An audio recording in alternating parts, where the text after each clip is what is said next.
स्वागत है दोस्तों आप सभी का आपके अपने YouTube चैनल सीजी ज्ञान पर। दोस्तों अगर आप भी Chhattisgarh pre BEd pre DEd की तैयारी कर रहे हैं तो ये वीडियो आपके लिए बहुत ही खास रहेगा।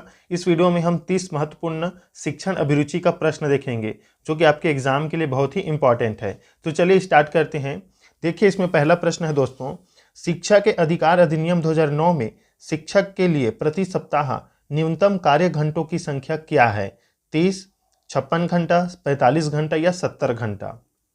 तो देखिए राइट टू एजुकेशन एक्ट 2009 के अनुसार प्रति सप्ताह न्यूनतम कार्य घंटा की जो अवधि है दोस्तों, यह है आपका 45 घंटा। याद रखिएगा ऑप्शन सी जो है सही उत्तर हो जाएगा, 45 घंटा है ये। और अगर हम बात करें प्राइमरी कक्षा की, मतलब कक्षा 1 से लेके 5 तक की, तो इसमें जो कार्य दिवस होता है शिक्षकों का वो 200 दिन का होता है। और अगर हम घंटा की बात करें तो इसमें 800 घंटा जो है शामिल है। याद रखिएगा 800 घंटा, ये पूछा जाता है एग्जाम में, इम्पॉर्टेंट है। अगर हम बात करें 6वीं से 8वीं कक्षा के लिए दोस्तों, तो इसमें कार्य दिवस जो है 220 दिन का हो जाता है। वहीं जो घंटा की बात करें उसमें 800 घंटा था, इसमें 1000 घंटा जो है रहेगा, इसे भी याद रखिएगा। और प्रति सप्ताह न्यूनतम कार्य घंटा जो है ये 45 है। ऑप्शन सी सही उत्तर हो जाएगा। दूसरा प्रश्न देखिए, दूसरा प्रश्न है इसमें, एक विद्यालय के प्रधानाचार्य द्वारा विद्यार्थियों की विभिन्न संवेगात्मक समस्याओं के कारणों को पहचानने व उन्हें दूर करने हेतु कौन सा अनुसंधान किया जाता है? क्रियात्मक अनुसंधान, गुणात्मक अनुसंधान, ऐतिहासिक अनुसंधान या वर्णनात्मक अनुसंधान? तो देखिए संवेगात्मक समस्याओं को या उसके कारणों को पहचानने और उन्हें दूर करने के लिए दोस्तों याद रखिएगा एक्शन रिसर्च मतलब क्रियात्मक अनुसंधान किया जाता है। ऑप्शन ए क्या हो जाएगा? सही उत्तर हो जाएगा।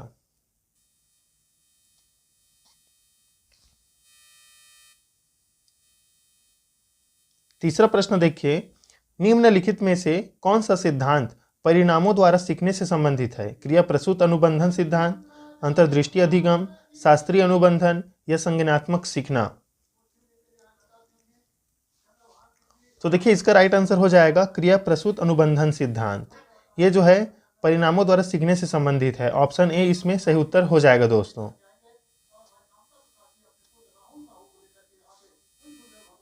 चौथा प्रश्न है, जब हम वर्तमान स्कीमा का प्रयोग बाह्य जगत के विश्लेषण हेतु करते हैं तब उसे क्या कहा जाता है? आत्मसातीकरण, संबंध, अनुकूलन या संतुलन? तो देखिए दोस्तों जब हम वर्तमान स्कीमा का प्रयोग बाह्य जगत के विश्लेषण हेतु करते हैं तो इसे आत्मसातीकरण कहा जाता है। ऑप्शन ए क्या हो जाएगा? सही उत्तर हो जाएगा। देखिए दोस्तों ये सभी जो है मोस्ट इंपॉर्टेंट प्रश्न हैं आपके एग्जाम्स के लिए, तो जरूर इस वीडियो को अपने दोस्तों के साथ शेयर कीजिएगा जो भी प्री बीएड प्री डीएड की तैयारी कर रहे हैं या Pandit Sundarlal Sharma pre BEd pre DEd की तैयारी कर रहे हैं, क्योंकि शिक्षण अभिरुचि उसमें भी पूछा जाता है। पांचवा प्रश्न देखिए, निम्नलिखित में से कौन सी प्रक्षेपीय परीक्षण की विशेषता नहीं है? अस्पष्ट उद्दीपक, अनुक्रिया की स्वतंत्रता, व्यक्तिपरक प्रत्यक्षण या वस्तुनिष्ठ व्याख्या? तो देखिए इसका राइट आंसर हो जाएगा वस्तुनिष्ठ व्याख्या। निम्नलिखित में से कौन सी प्रक्षेपीय परीक्षण की विशेषता नहीं है? तो वस्तुनिष्ठ व्याख्या। लेकिन इसकी विशेषता क्या क्या है? तो अस्पष्ट उद्दीपक, अनुक्रिया की स्वतंत्रता और व्यक्तिपरक प्रत्यक्षण, ये जो है प्रक्षेपीय परीक्षण की विशेषताएं हैं।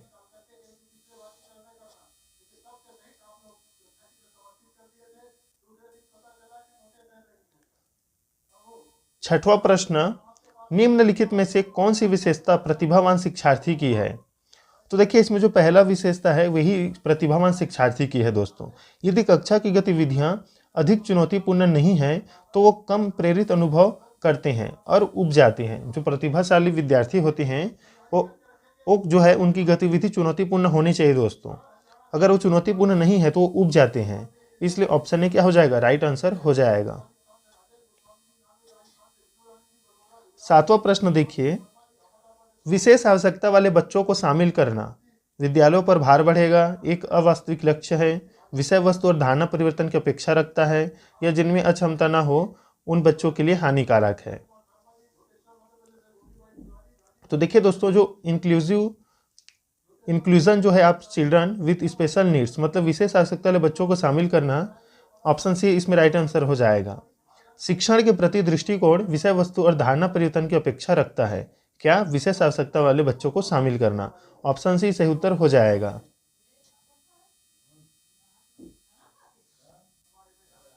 8वां प्रश्न देखिए, 8वां प्रश्न है समस्या समाधान नहीं है। लक्ष्योन्मुखी एक कौशल है जो सीखा जा सकता है और जिसका अभ्यास किया जा सकता है। समझ और क्रमिक चरणों के प्रयोग पर आधारित है। संगीत संबंधी योग्यता के बारे में। समस्या समाधान नहीं है। तो देखिए संगीत संबंधी योग्यता के बारे में ये समस्या समाधान नहीं है, यही हमारा राइट आंसर हो जाएगा। बाकी ये सभी समस्या समाधान से दोस्तों संबंधित है।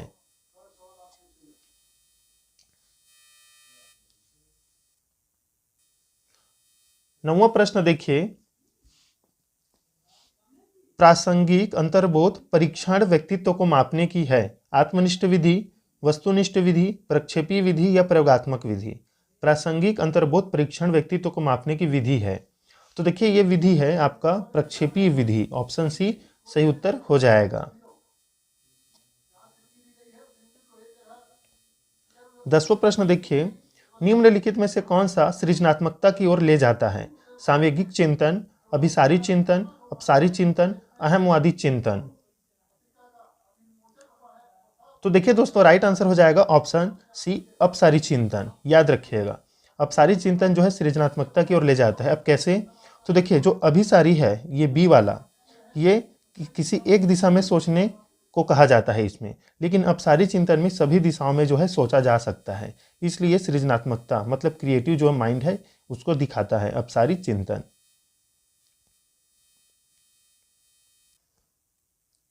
तो देखिए दोस्तों अगला प्रश्न है 11वां नंबर, यदि बालक की वास्तविक आयु 13 वर्ष हो और मानसिक आयु 14 वर्ष हो तो बुद्धि लब्धि क्या होगी? 112 होगा, 107, 110 की 100? तो देखिए दोस्तों इसका आंसर आप सभी जो है कमेंट में बताइएगा। इसका जो फार्मूला होता है वो होता है मानसिक आयु बटे वास्तविक आयु इंटू जो है 100। तो इसमें आप मान रख दीजिएगा, फिर आंसर आ जाएगा और कमेंट में जरूर बताइएगा इसका राइट आंसर क्या रहेगा। एक प्रश्न यहाँ से पूछा ही जाता है। 12वां प्रश्न, सीखने का क्लासिकल कंडीशनिंग सिद्धांत प्रतिपादित किया था? स्किनर ने, पावलाव ने, थार्नडाइक ने या कोहलबर्ग ने? तो देखिए दोस्तों इसका राइट आंसर हो जाएगा क्लासिकल कंडीशनिंग जो थ्योरी है ये पावलाव ने दिया था और इन्होंने कुत्तों पर प्रयोग किया था। याद रखिएगा कुत्तों पर या कुत्ता पर जो है प्रयोग किया था। ऑप्शन बी जो है सही उत्तर हो जाएगा। 13 नंबर प्रश्न, बाल अपराध का कारण है माता पिता में अनुबंध रहना, परिवार के सदस्यों का सहानुभूतिपूर्ण व्यवहार, तो ये तो रहेगा नहीं। परिवार में आपस की सहमति से कार्य होना, तो ये भी नहीं रहेगा। समृद्ध परिवार, ये नहीं रहेगा। देखिए माता पिता में जब अनुबंध मतलब रहते हैं माता पिता अनुबंध, तो बाल अपराध के ये कारण बन जाते हैं। ऑप्शन ए जो है दोस्तों सही उत्तर हो जाएगा। 14 नंबर प्रश्न देखिए जो कि मोस्ट इंपॉर्टेंट है, बालकों के मुफ्त एवं अनिवार्य शिक्षा अधिकार अधिनियम 2009 में निम्न में से किस पर ध्यान नहीं दिया गया है? तो देखिए दोस्तों इसका मैं सीधा आंसर बताता हूं। ध्यान नहीं दिया गया है आपका ऑप्शन डी पर, 14 वर्ष के पश्चात शिक्षा व्यवस्था। ये नहीं कहा गया है, इसमें बोला गया है 6 से 14 वर्ष के बालकों या बच्चों या बालिकाओं की जो है शिक्षा पर, लेकिन ये नहीं कहा गया है। याद रखिएगा इसे। 15 नंबर प्रश्न देखिए, निम्न में से कौन सा चरण शोध को क्रियात्मक अनुसंधान बनाता है? उपकल्पनाओं का निर्माण, प्रोग्राम का क्रियान्वयन एवं मूल्यांकन, सामान्यीकरण या साहित्य का पुनरीक्षण? तो देखिए इसका राइट आंसर हो जाएगा दोस्तों ऑप्शन बी, प्रोग्राम का क्रियान्वयन एवं मूल्यांकन।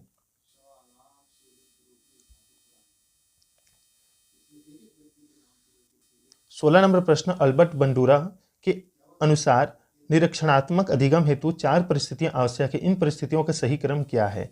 तो हमने इसका थ्योरी क्लास भी कराया है दोस्तों, अगर आपने नहीं देखा तो जरूर जाकर देख लीजिएगा।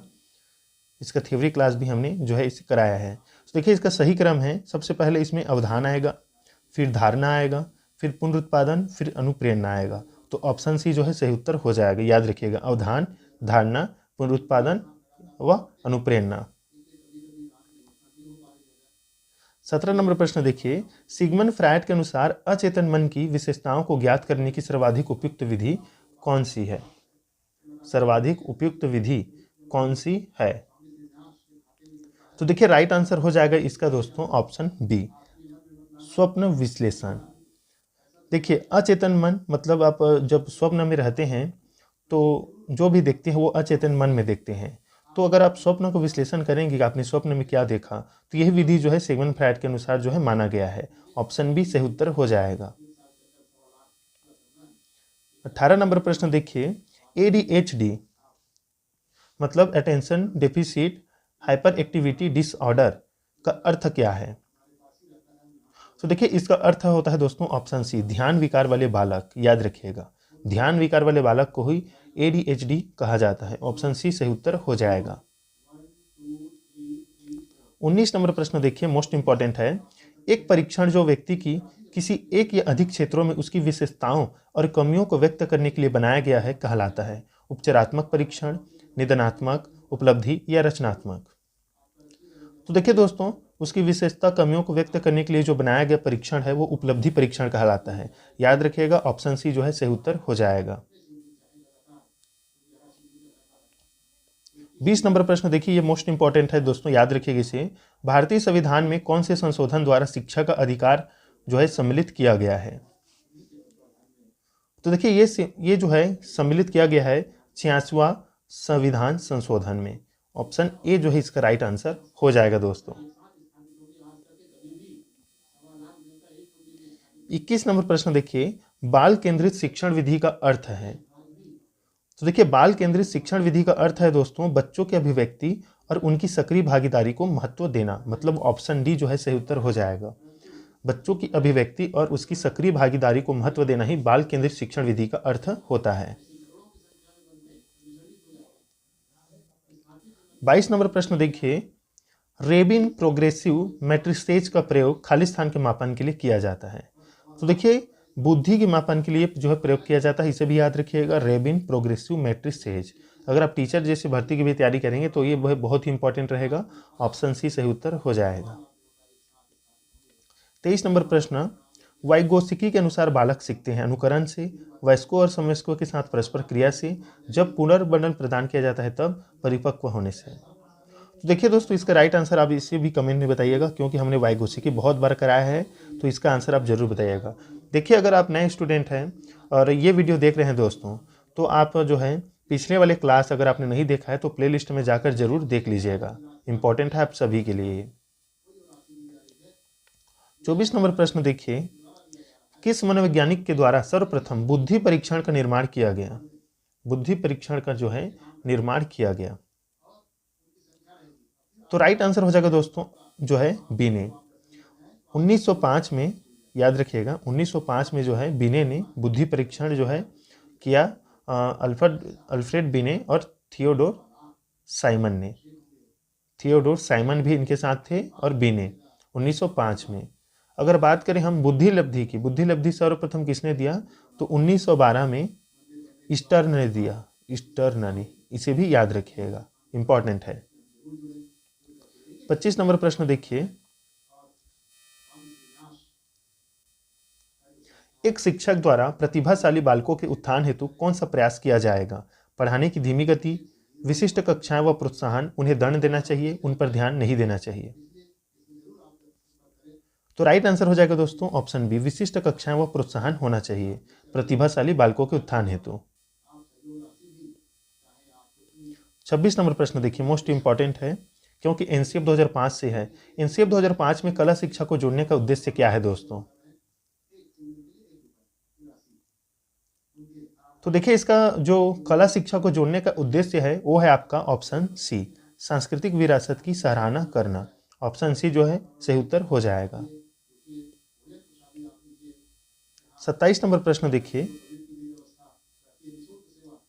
विकास कभी न समाप्त होने वाली प्रक्रिया है, यह विचार संबंधित है निरंतरता के सिद्धांत से, अंतः संबंध के सिद्धांत से, अन्योन्य क्रिया के सिद्धांत से या एकीकरण के सिद्धांत से? तो देखिए इसका राइट आंसर हो जाएगा निरंतरता के सिद्धांत से। मतलब विकास जो है निरंतर चलता रहता है, लेकिन किनके अनुसार निरंतर नहीं चलता यह भी पूछा जा सकता है। तो जीन पियाजे ने विकास को निरंतर नहीं माना है, लेकिन सभी मनोवैज्ञानिक ने इसे निरंतर माना है, इसे भी याद रखिएगा। 28 नंबर प्रश्न, निम्नलिखित में से कौन सा बुद्धि का घटक नहीं है? तार्किक चिंतन, व्यावसायिक रुचियाँ, स्मृति या अनुभवों से सीखना। तो देखिए दोस्तों, बुद्धि का घटक नहीं है व्यावसायिक रुचियाँ, बाकी सभी जो है बुद्धि से संबंधित हैं, तो ऑप्शन बी जो है सही उत्तर हो जाएगा। 29 नंबर प्रश्न देखिए, निम्नलिखित में से बालक की कौन सी प्रक्रिया मनोगत्यात्मक नहीं है? सोचना, लिखना, गेंद फेंकना, खेलना। तो देखिए, लिखना में मनोगत्यात्मक प्रक्रिया शामिल है, खेलना में भी, गेंद फेंकना में भी, लेकिन सोचना केवल मन से संबंधित है, उसमें गति नहीं है। तो ऑप्शन ए क्या हो जाएगा? सही उत्तर हो जाएगा। वीडियो का लास्ट प्रश्न, मोस्ट इंपॉर्टेंट प्रश्न है, व्यक्तित्व को मापने के लिए 16 PF प्रश्नावली किसने दी? गॉर्डन अल्पोर्ट ने, शेल्डन ने, या आरबी कैटल ने, या स्पेंजर ने। तो याद रखिएगा, आरबी कैटल ने जो है ये 16 PF, ये जो 16 PF इसे याद रखिएगा, आरबी कैटल ने दिया है। ये जो है व्यक्तित्व मापने की जो है विधि है, याद रखिएगा। ऑप्शन सी सही उत्तर हो जाएगा। तो ये थे इंपॉर्टेंट 30 प्रश्न आपके लिए शिक्षण अभिरुचि व शिक्षा शास्त्र से। दोस्तों, प्लेलिस्ट में जरूर जाइएगा, वहाँ पर आपको बहुत सारे वीडियो मिल जाएगा। अगर आप 2023 का भी पढ़ना चाहते हैं, 24 का और 25 का भी, तो सभी के लिए आपके लिए इंपॉर्टेंट है, प्री बीएड प्री डीएड के लिए। और साथ ही साथ अगर आप CGTET CTET जैसे एग्जाम दिलाना चाहते हैं आगे चलकर, तब तो देखिए जरूर चैनल को सब्सक्राइब कर दीजिएगा, वीडियो को लाइक कीजिएगा। मिलते हैं नेक्स्ट वीडियो में, तब तक के लिए दोस्तों धन्यवाद।